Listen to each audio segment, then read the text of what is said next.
नात्र्यात श्रीमद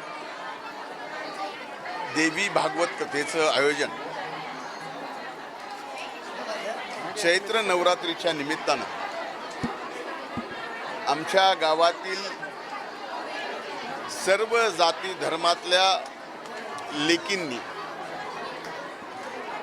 मग त्या सून म्हणून कुठेही देशभरात असल्या, एकत्र येऊन हे दुसरं वर्ष अतिशय यशस्वी प्रमाण आणि एक आदर्श जो आजपर्यंत मी महाराष्ट्रात कुठं पाहिला नाही आणि देशात सुद्धा गावच्या सर्व लेकींनी एकत्र येऊन, मग ती लेक किती वयाची आहे, आजीच्या वयाची सुद्धा लेक आज या श्रीमद भागवत देवीच्या कथेमध्ये त्यांनी सहभाग घेतला. हे दुसरं वर्ष. याची संकल्पना खऱ्या अर्थानं हरिभक्त परायण दिवेगावकर गुरुजी यांनी मांडली, माझ्या आईजवळ मांडली आणि मागच्या वर्षीपासून खऱ्या अर्थानं ही एक आदर्श सप्त्याची परंपरा,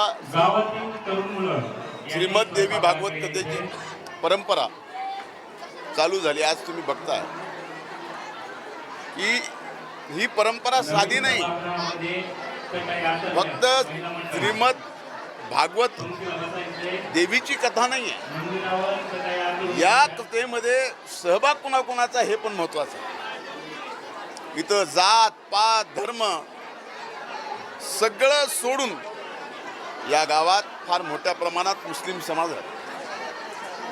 या समाजातल्या लेकी जिथं कुठं सून म्हणून गेल्या, त्यांनी सुद्धा या श्रीमद भागवत देवी कथेमध्ये वर्गणीसह सहभाग आपला ठेवला.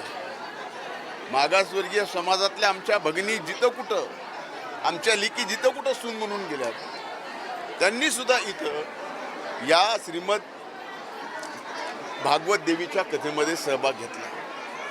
मग जातीचं तर सोडा, सगळ्या जातीत याची गरज खऱ्या अर्थानं आज या महाराष्ट्रात आहे. ही खरी श्रद्धा आहे.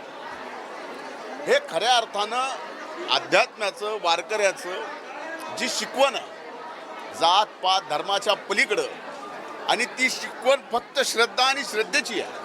अंधश्रद्धेला तुसभरही जागा या आध्यात्मिक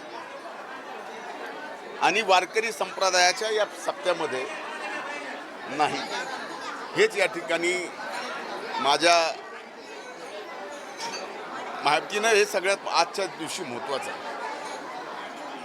आज आमच्या सांगतेच्या निमित्तानं मी भगवंताकडे एवढीच इच्छा व्यक्त केली की आमच्या बहिणींना, आमच्या लेकींना, भले आमच्या आजीच्या वयाच्या असतील, आत्याच्या वयाच्या असतील, सगळ्यांना सुख समृद्धी आयु आरोग्य त्यांच्या जीवनामध्ये मिळावं. एवढंच एक काय ते पुण्य आमच्या सगळ्या गावच्या लेकींना नशिबी यावं, ही प्रार्थना या ठिकाणी केलेली आहे.